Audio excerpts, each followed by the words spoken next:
Hey, I'm Jacqueline Thomas, the host of a brand new Black Effect original series, Black Lit, the podcast for diving deep into the rich world of Black literature. Black Lit is for the page turners, for those who listen to audiobooks while running errands or at the end of a busy day. From thought-provoking novels to powerful poetry, we'll explore the stories that shape our culture. Listen to Black Lit on the Black Effect Podcast Network, iHeartRadio app, Apple Podcasts, or wherever you get your podcasts. Hey, I'm Gianna Prudenti. And I'm Jermaine Jackson Gadsden. We're the hosts of Let's Talk Offline from LinkedIn News and iHeart Podcasts. There's a lot to figure out when you're just starting your career. That's where we come in. Think of us as your work besties you can turn to for advice. And if we don't know the answer, we bring in people who do, like negotiation expert Maury Taheri-Poor. If you start thinking about negotiations as just a conversation, then I think it sort of eases us a little bit. Listen to Let's Talk Offline on the iHeartRadio app, Apple Podcasts, or wherever you get your podcasts. What's up, y'all? This is Questlove, and at QLS, I get to hang out with my friends, Sugar Steve, Laia, Fontigolo, Unpaid Bill, and we, at Questlove Supreme, like to nerd out and do deep dives with musicians and actors and politicians and creatives and people that we feel really deserve that attention. We learn, we laugh, we fall down rabbit holes. Listen to Questlove Supreme on the iHeartRadio app, Apple Podcasts, or wherever you get your podcasts. Suprema! Hey everyone, it's Jay here. My wife and I have had so much fun creating our own sparkling tea, Junie. And I've got big news for you. It's at Target, and we'd love your support. If you can go out, grab a Junie, you'll be adding adaptogens and nootropics into your life with mood-boosting properties aimed at promoting a balanced and happy mind. Through our commitment to our wellness journey and striving to fuel our bodies with the healthiest ingredients, it's been our purpose to make healthy choices accessible for all, which is why Junie is now on shelves at Target. So head to our store locator at drinkjunie.com and find Junie at a Target near you. We feel so productive when we're doing lots of things. We feel good when we feel busy. We feel valuable when we feel busy. So much of the reason why we enjoy being distracted is because we think we're doing more when we're actually doing less. What's required is a change and shift in our mindset and recognizing that sometimes when you're doing things slower, you actually might be doing them better. The #1 health and wellness podcast. Jay Shetty. Jay Shetty. The one, the only Jay Shetty. Hey everyone, welcome back to On Purpose. I'm your host, Jay Shetty, and I'm so grateful that you've decided to tune in. I have been thinking about this a lot lately, and it's because I find that our attention diminishes so gradually and so subtly that it can often take months or years to realize that there's been an incredible decline. Now, I want to ask you an honest and vulnerable question. How many of you are feeling distracted? How many of you look at your phone for no reason whatsoever? Studies show we grab our phone out of our pocket around 200 times per day. And the truth is, a lot of us won't have seen the time, won't have checked anything specific, won't have done that intentionally. It will have been a completely unconscious, unintentional, potentially unnecessary action. So let me ask you again. Are you feeling more distracted? Are you feeling like you're struggling to pay attention? Are you feeling challenged being present? Maybe you struggle in a meeting to really be there with everyone else that you're around. Maybe when someone's giving a presentation on a Zoom call, you see yourself just drifting in and out. Or maybe sometimes the meeting ends and then you finally realize that you weren't present at all. Maybe it's your partner who's pointed it out a few times, telling you, hey, are you really listening to me? Hey, I don't think you're always present with me. Hey, did you know what happened with the kids today? If you've experienced any of this, I want you to know you're not alone. It's not a weakness. It's somewhat not your fault.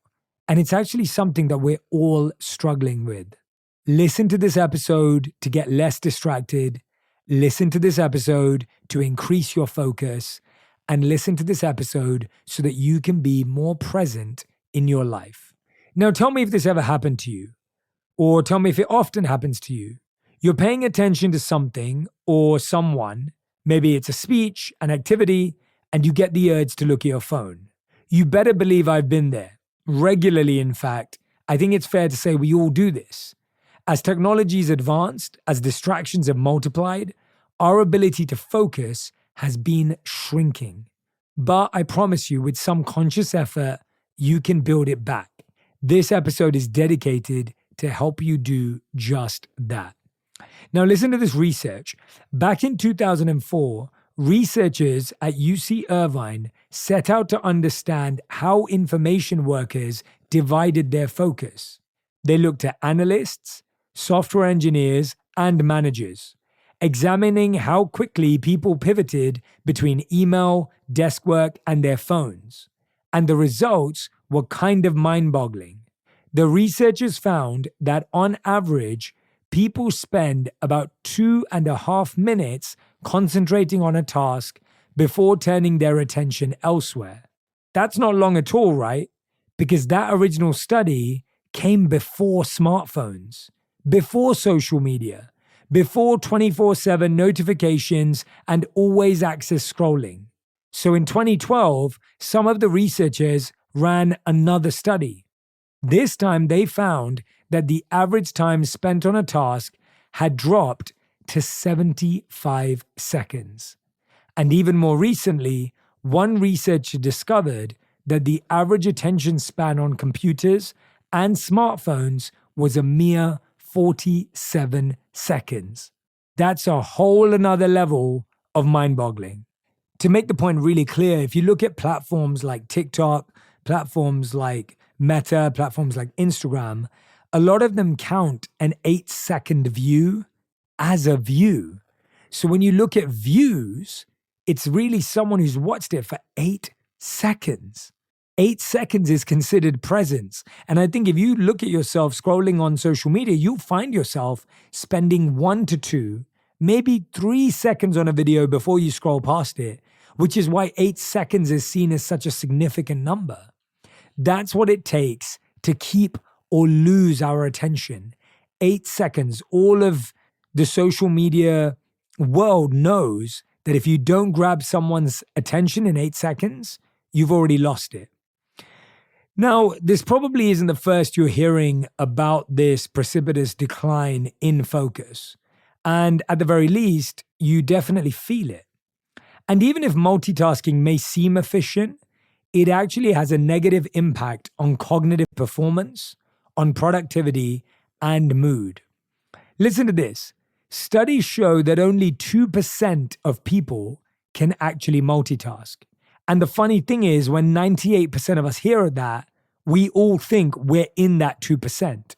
The truth is, the majority of us cannot multitask. Monotasking or solo tasking is the art of focusing on one thing at a time. The ability to dedicate that moment, your conscious effort, and your mind space to that time. One of the things I've been practicing to help me with that is leaving my phone outside of the room. Sometimes I'd have my phone in my pocket. Sometimes I'd have my phone on my desk. Now, if you have it in your pocket, you have the urge to take it out. If you leave it face up on your desk, you see notifications popping through. If you leave it face down on your desk, you may have the urge to flip it over. Just it being there causes a tension and a distraction between you and the person you're with. Leaving it outside of the room has allowed me to create that space to truly monotask or solo task.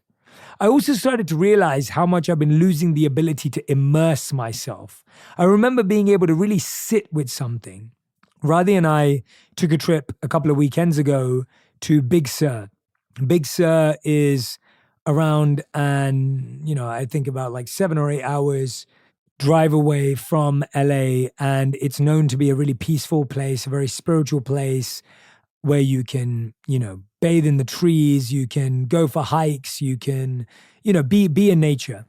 And so Radhi and I took a break, and I noticed how my entire nervous system switched off by being there.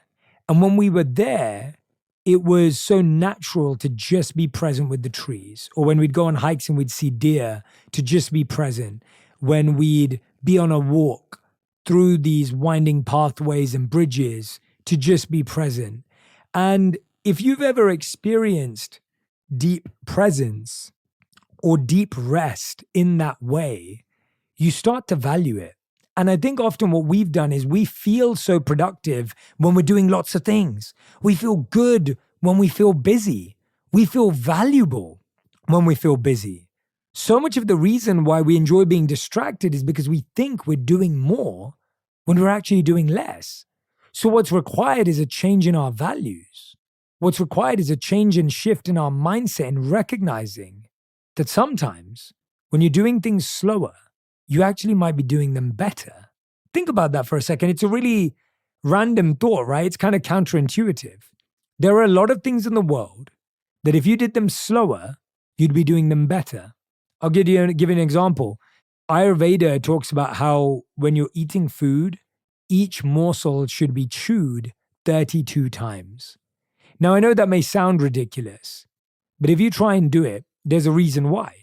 When you bite your food, and the example or the Ayurvedic language around it is you should drink your food, chew your drinks. Now, I know that sounds complicated, but let me break it down for you.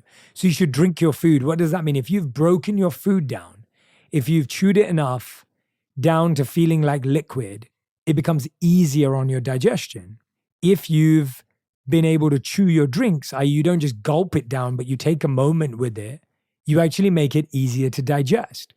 So when you change the pace of how quickly you eat, how quickly you bite, how intentionally you digest food, it becomes easier for your gut.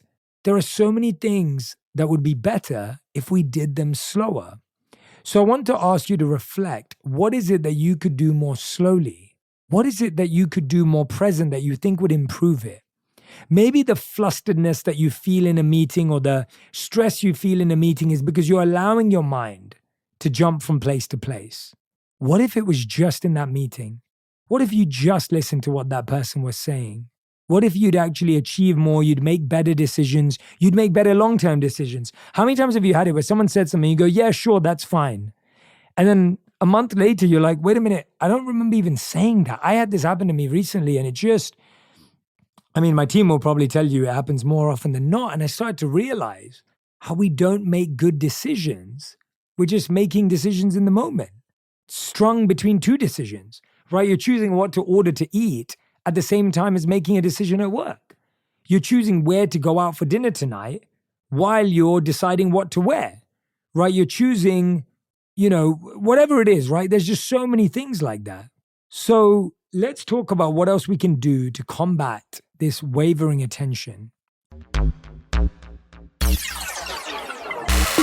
Want to know how to leverage culture to build a successful business? Then Butternomics is the podcast for you.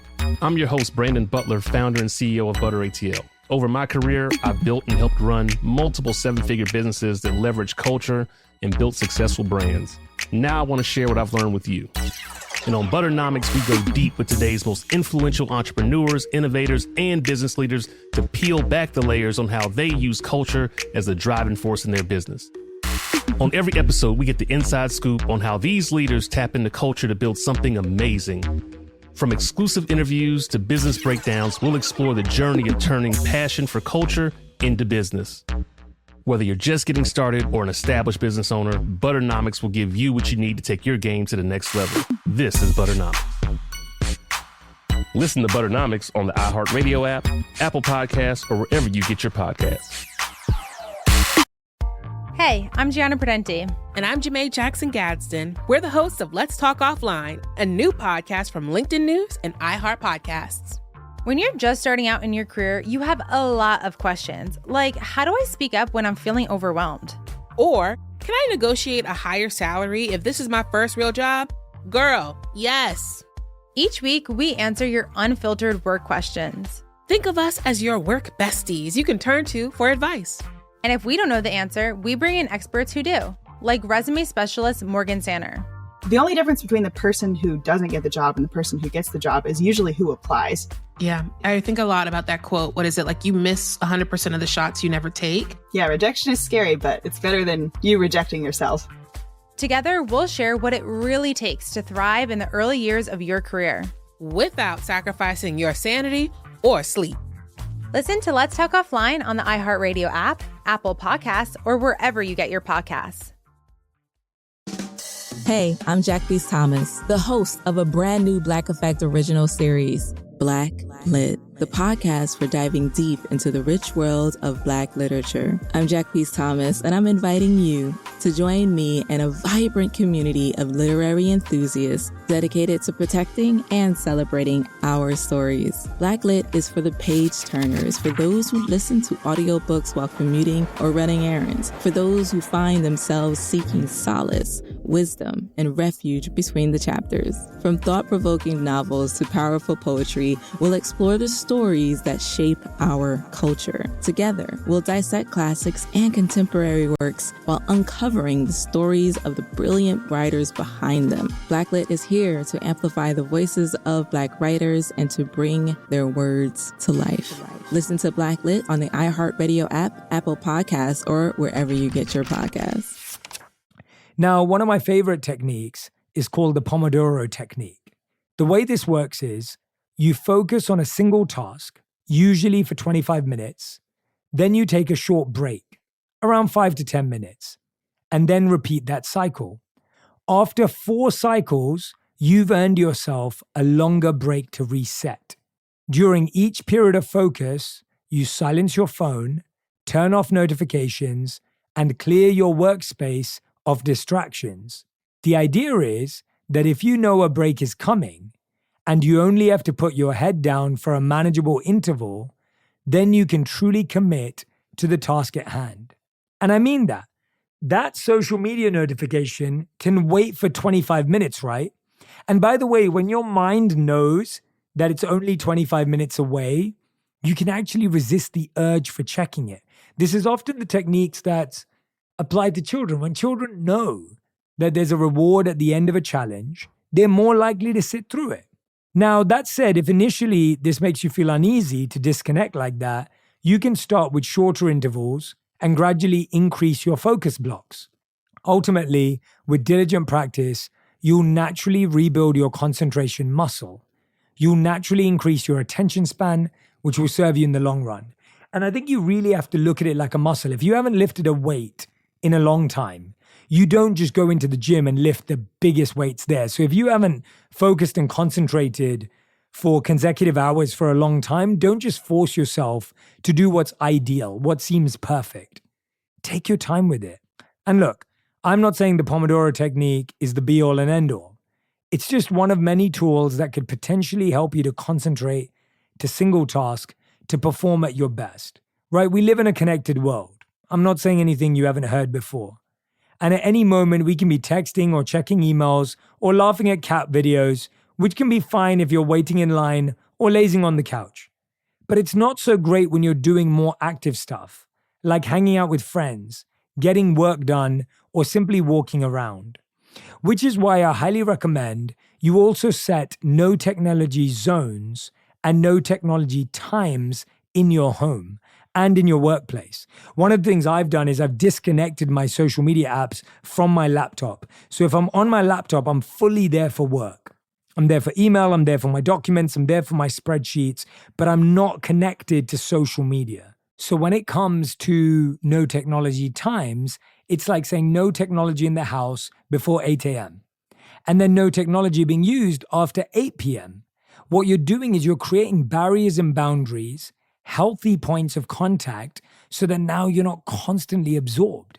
And the whole house has rules so that you can both follow them, or however many of you are at home. Now, this also applies to no technology zones in the home. For example, the dining table, no need for technology. The bedroom, no need for technology. How can you find a way to make sure whenever you're going out to dinner, having friends over for dinner, no technology? It's creating these habits that everyone can subscribe to in order to limit distraction. What we don't realize is inattention bleeds when we want attention. So what happens is we want to be really attentive when we're with our family and our friends, but we want to be inattentive at work. It doesn't work like that. You can't be absent at work and be present at home. Inattention bleeds into all areas of your life. If you're not present in each moment, it's hard to be present in any moment. And what's really important for me to say about these no technology times and zones, it's just creating barriers, boundaries, and healthy habits to protect your mind and the mind of others. Now, the other thing I want to discuss as we talk about distraction is we don't realize how we can also be distracted even when we're moving. Now, let me explain what I mean by that. Obviously, it's quite common to walk around while looking at your phone. In fact, in 2014, it was estimated that 25% of pedestrians in Manhattan had their eyes glued to their devices. I'm guessing it's even worse today. I remember Ariana Huffington telling a great story about how she was walking through New York and she saw this building and she said to her team, she was like, oh my God, this building's beautiful. Like, how long has it been there? Like, when was it made? And they were like 1929 or something like that. And she said she walks down this street every day. It's right near her office and she hadn't seen it. It's so common for us. I mean, I'm sure if you're a driver, you get angry at the people who are walking across the street with their head down looking at their phone. Now, we all know that our phones can distract us from the present moment, but a team of researchers in New Zealand wondered if it affected us in other ways as well. So they devised a study. Participants were asked to stroll around a park. Half of them were given smartphones with instructions to read about the park while they were walking. This phone group was told it was important to stay focused on what they were reading. The other half ambled about phone-free with instructions to pay attention to the environment. All the participants wore fitness trackers, and at the end, they performed self-evaluations about mood and comfort, as well as their feelings of power and connectedness to nature. Here's what the researchers found. The phone group walked with a more stooped posture and a slower gait. They felt less physically comfortable. They also experienced more negative emotions and fewer positive ones. And they felt less powerful. The phone-free group, on the other hand, felt positive, powerful, and connected to nature. Intuitively, this makes sense. It does feel better to stroll through a park disconnected. And clearly, that would help you get in tune with nature. But what surprised me was the depth of those differences. The researchers even stated that phone use effectively reverses all the beneficial effects of a jaunt in the park. As Professor Elizabeth Broadbent told the New York Times, instead of feeling more positive after walking, people felt less positive, less excited, less happy, less relaxed. So the takeaway is clear. Go for a walk, but stay off your phone. And you know, this isn't only about walking. This insight holds for parties and events, lunchtime with colleagues and dinner with friends. And I get it. We reach for our phones to stay on top of things. But there are tangible benefits to your mood and health if you can resist the urge. Really take a moment to think about what you can do and what you can change. Because what I don't want to happen after this episode is that you feel guilty and you shame yourself. Because this is something we're all dealing with. This isn't a you problem. This is a 2024, 2025, and the rest of our life problem that each and every one of us is living with, struggling with, and being challenged by. And so we can either sit here and guilt ourselves and make ourselves feel bad, or we can look at it and go, this is something we're going to have to deal with in our lifetime. Let's create effective strategies and steps to get ourselves out of it. Okay, I am so excited about this because we've got the first ever merch drop for On Purpose. It's finally here. And for World Mental Health Day, we're doing an exclusive limited edition drop with all the proceeds going to the National Alliance on Mental Illness, NAMI. So now you can wear your On Purpose merch, listen to the podcast, and know that you too are having an impact. I want to thank you so much in advance. I can't wait to see all of your pictures wearing the merch. There's sweatshirts, a hat, t-shirts. Check it out on our website, jshettyshop.com. That's jshettyshop.com. And remember, 100% of the proceeds go to NAMI. Another technique I love is finish what you start. Don't start a new task before the current one is complete. I think we've got into this habit of starting multiple things at the same time, doing everything we possibly can at the same time, doing anything and everything at the same time, because it feels more fun, it feels more exciting. And what do we realize? Our completion rate drops. What happens when our completion rate drops? Our distraction increases because now we feel we become someone who doesn't complete things. I want to read you something that I read from a book by Thich Nhat Hanh, an amazing Tibetan Buddhist monk, called How to Walk. And one of the things he writes is invest your whole body. Invest 100% of yourself into making a step. Touching the ground with your foot, you produce the miracle of being alive. You make yourself real and the earth real with each step. The practice should be very strong and determined. You are protecting yourself from the habit energy that is always pushing you to run and to get lost in thinking. Bring all your attention down to the soles of your feet and touch the earth as though you are kissing the earth with your feet. Each step is like the seal of an emperor on a decree. Walk as though you imprint your solidity, your freedom, and your peace on the earth. I mean, how beautiful is it to think that something as simply walking could be that powerful? Something as simply taking a step could be that monumental. And that's really what meditation is. Meditation is the ability to create meaning through the most simple, ordinary things, the ability to find meaning, to find value, to find the essence of what that does. Every step can make a huge, huge difference. Well, I was talking to a friend yesterday and he said something amazing to me. He said, Jay, it was only when I stopped, I realized how many sensations there are in the body. He said, I didn't realize this before today about how much is going on.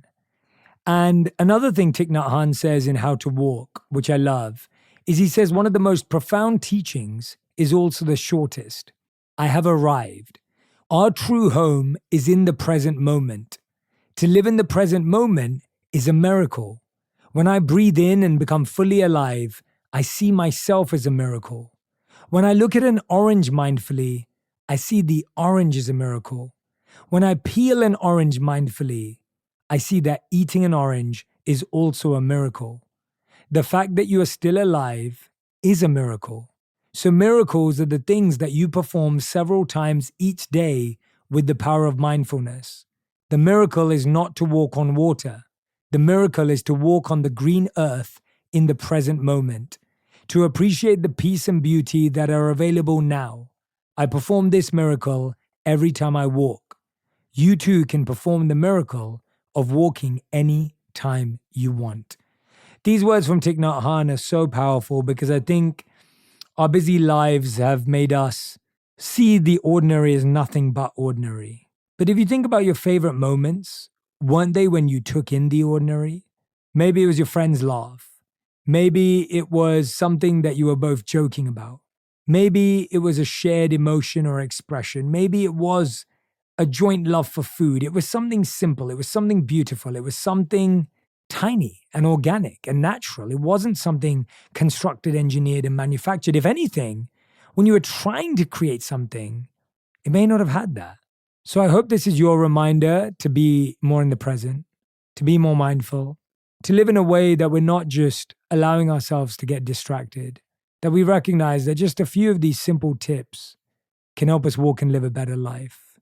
I really hope you love this episode. If you did, please go and check out some of my meditations on the Daily J on calm.com/J, and you'll be able to discover some really beautiful meditations that you can practice. You can listen to as you walk, as you make your way to work, rather than filling all of our gaps with scrolling where we only feel more overwhelmed. Imagine we're consuming so much information in such a short period of time. Our brains and our mind deserve a bit of a break. You deserve deep rest. And I hope this episode has helped you connect with it. Thank you so much. Remember, I'm always rooting for you, and I'm forever in your corner. Thank you. Thank you so much for listening to this conversation. If you enjoyed it, you'll love my chat with Adam Grant on why discomfort is the key to growth and the strategies for unlocking your hidden potential. If you know you want to be more and achieve more this year, go check it out right now. You set a goal today, you achieve it in 6 months, and then by the time it happens, it's almost a relief. There's no sense of meaning and purpose. You sort of expected it, and you would have been disappointed if it didn't happen. Want to know how to leverage culture to build a successful business? Then Butternomics is the podcast for you. I'm your host, Brandon Butler, founder and CEO of Butter ATL. And on Butternomics, we go deep with today's most influential entrepreneurs, innovators, and business leaders to peel back the layers on how they use culture as the driving force in their business. Butternomics will give you what you need to take your game to the next level. Listen to Butternomics on the iHeartRadio app, Apple Podcasts, or wherever you get your podcasts. Hi, I'm Essie Cupp, and I've spent my career interviewing people about politics, presidential elections, and some really tough breaking news. But now I need a break, and I think you do too. So on my new podcast, Off the Cup, I'll still be interviewing people, usually famous and most likely my friends, but about life. You know, the stuff that consumes us when we're not consumed by politics. So come join me every Wednesday for some conversational self-care. Listen to Off the Cup on the iHeartRadio app, Apple Podcasts, or wherever you get your favorite shows. Bring a little optimism into your life with The Bright Side, a new kind of daily podcast from Hello Sunshine, hosted by me, Danielle Robay. And me, Simone Boyce. Every weekday, we're bringing you conversations about culture, the latest trends, inspiration, and so much more. I am so excited about this podcast, The Bright Side. You guys are giving people a chance to shine a light on their lives, shine a light on a little advice that they want to share. Listen to The Bright Side on America's #1 podcast network, iHeart. Open your free iHeart app and search